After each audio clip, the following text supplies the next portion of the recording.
Assalamualaikum warahmatullahi wabarakatuh. Perkenalkan, nama saya Puput Nurfaidah Taufik dari kelas ekstensi S1 Teknik Telekomunikasi. Pada kesempatan kali ini saya akan membahas tentang apa itu nanosatelit dan apa itu ISS. Yang pertama, kita akan membahas tentang apa sih laboratorium satelit nano ini. Jadi, laboratorium satelit nano ini merupakan laboratorium yang bergerak di bidang satelit, khususnya satelit yang berukuran nano, yang mana dibina oleh Bapak Dr. Insinyur Heru Janto MT dan Bapak Edward STMT selaku dosen pembimbingnya. Jadi sebenarnya nama Satellite Society ini memiliki arti IT Telkom Satellite Society. Namun, seiring dengan berdirinya Universitas Telkom, maka Satellite Society ini berarti Indonesian Satellite Society. Seperti yang kita ketahui bahwa Indonesian Satellite Society atau disingkat ISS ini merupakan laboratorium yang memiliki multidisiplin ilmu. Hal ini dikarenakan di dalam teknologi nanosatelit terdapat berbagai macam bidang keilmuan khususnya untuk teknik. Seperti diantaranya adalah telekomunikasi, elektroinformatika, fisika, dan bidang keilmuan lainnya yang relevan. Lalu kita tahu nih bahwa ISS ini merupakan salah satu divisi dari beberapa divisi yang ada di Lab Teknik Elektro ini. Atau kita bisa menyebutnya dengan bagian dari Satkom Radar, di mana divisi ini diberi nama ISS. Jadi sebenarnya di ISS ini mempunyai divisi lagi dan memiliki 4 divisi. Yang pertama yaitu ada onboard data handling atau disingkat dengan OBDH, lalu ada radio frekuensi atau RF, yang ketiga yaitu ada divisi electrical power system atau EPS, dan yang terakhir yaitu ada attitude determinant and control system atau disingkat dengan ACDS. Jadi di lab nanosatelit ini kita punya 4 divisi yang bergerak khusus untuk membentuk nanosatelit tersebut. Lalu kita akan membahas satu persatu mengenai 4 divisi yang telah tadi disebutkan. Yang pertama, onboard data handling atau bisa disingkat dengan OBDH. Jadi OBDH ini merupakan divisi yang memiliki tugas pengembangan pada bagian sistem serta payload dari sebuah nanosatelit. Lalu bidang keilmuan yang dominan digunakan adalah keilmuan informatika seperti microcontroller, coding, graphical user interface atau kita kenal dengan GUI ya. Lalu adapun software nih yang digunakan pada OBDH ini yaitu seperti Arduino IDE, MATLAB, dan Visual Studio.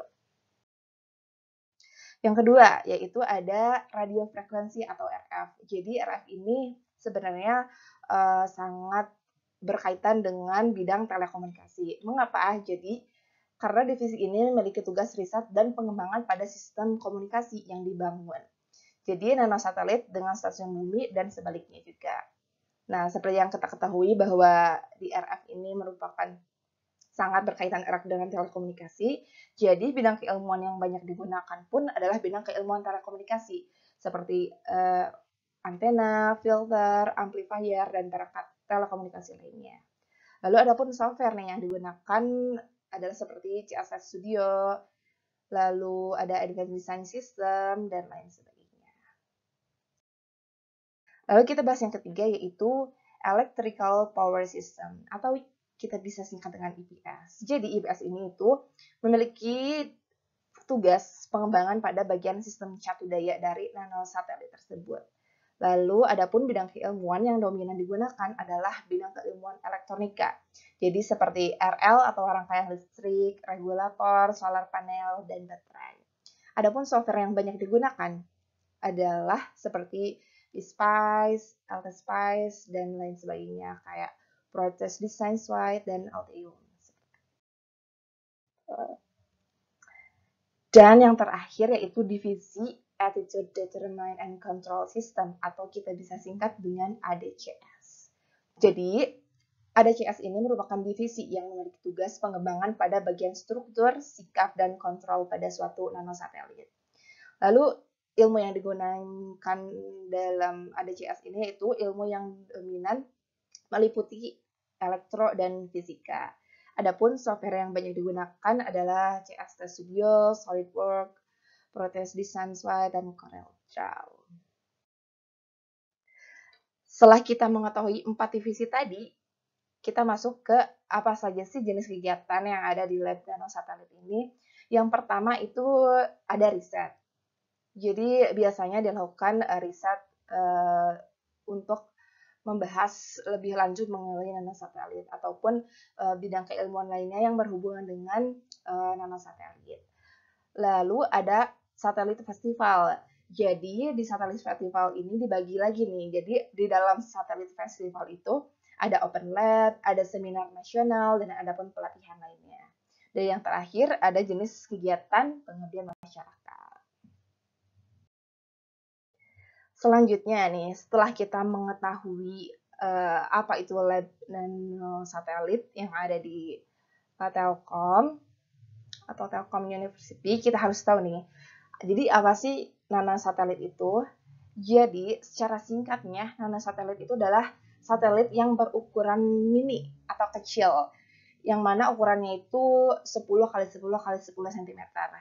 Dengan berat kurang lebih mencapai 1-10 kg, yang biayanya pun jauh lebih murah dibanding dengan satelit konvensional pada umumnya.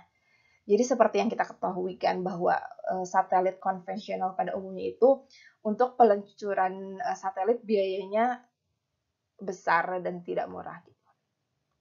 Lalu balik lagi ke nanosatelit, di mana nanosatelit ini berguna untuk bermacam-macam kebutuhan dalam dunia telekomunikasi tentunya, dalam kebutuhan hidup manusia.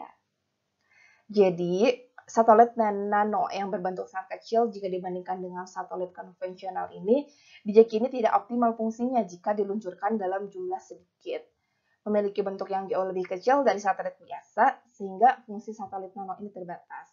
Sehingga untuk atau menjadi solusi dalam permasalahan ini adalah kita harus meluncurkan lebih banyak lagi satelit nano agar fungsinya pun bisa menjadi maksimal. Selanjutnya nih ada sebenarnya di Indonesia itu sudah meluncurkan nanosatelit pertama yang mana dinamai dengan Surya Satelit 1 atau SS1. Yaitu pada tanggal 27 November 2022 dan diluncurkan menggunakan roket SpaceX CRS-26 di Jepang. Jadi SS1 ini atau SS1 ini dikembangkan oleh tim mahasiswa nih dari Universitas Surya dengan supervisi Badan Riset dan Inovasi Nasional atau BRIN. Di mana SS1 ini memiliki fungsi Automatic Packet Reporting System atau kita bisa singkat dengan APRS yang berfungsi sebagai media komunikasi via satelit dalam bentuk teks singkat. Nah, jadi selain itu SS1 ini memiliki fakta-fakta menarik nih. Di antaranya yang pertama yaitu satelit nano pertama buatan Indonesia. Jadi satelit S atau SS1 ini merupakan satelit pertama dan menjadi pionir dan diakui oleh organisasi riset penerbangan dan antariksa. Yang kedua itu satelit ini berbobot ringan karena jenis daripada satelit ini yaitu jenis nano atau CubeSat dan ternyata beratnya pun kurang dari 10 kg. Dan yang ketiga yaitu SS1 ini sudah melalui prosedur tes yang sangat ketat seperti yang kita ketahui bahwa dalam suatu peluncuran satelit itu tidak langsung gitu, tidak ada tes sama sekali. Pasti ada tes-tes ketat yang harus dilalui agar satelit ini tuh sudah tepat sasaran gitu dan layak untuk diluncurkan. Dan yang keempat yaitu teknologi multifungsi. Seperti yang kita ketahui bahwa fungsi dari SS1 ini yaitu memiliki fungsi APRS yang berfungsi sebagai media komunikasi via satelit dalam bentuk teks singkat. Jadi SS1 ini dapat dikembangkan untuk mitigasi bencana ataupun pemantauan jarak jauh atau memantau level ketinggian air serta komunikasi darurat. Ini merupakan dokumentasi dari pembuatan surya satelit 1 yang dilakukan oleh mahasiswa dari Universitas Surya dengan supervisi Badan Riset dan Inovasi Nasional tentunya. Setelah kita mengetahui nih apa itu nanosatelit, apa kekurangannya, apa kelebihannya, kita harus tahu nih. Jadi sebenarnya gimana sih struktur dari nanosatelit itu? Jadi dalam nanosatelit itu ada 4 unsur utama. Yang pertama itu di sini ada antena. Yang kedua ada IPS, yang ketiga ada OBDH, yang keempat ada ACDS. Di mana keempat unsur utama dari struktur nanosatelit ini pun menjadi 4 divisi tadi, sehingga pada bagian-bagiannya itu bisa bekerja secara khusus dan maksimal gitu.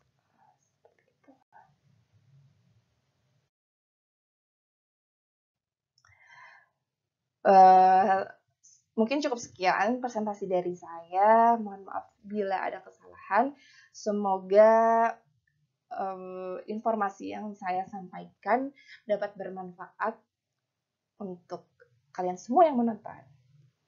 Terima kasih. Saya Puput Nurfaida Taufik. Wassalamualaikum warahmatullahi wabarakatuh. Salam angkasa.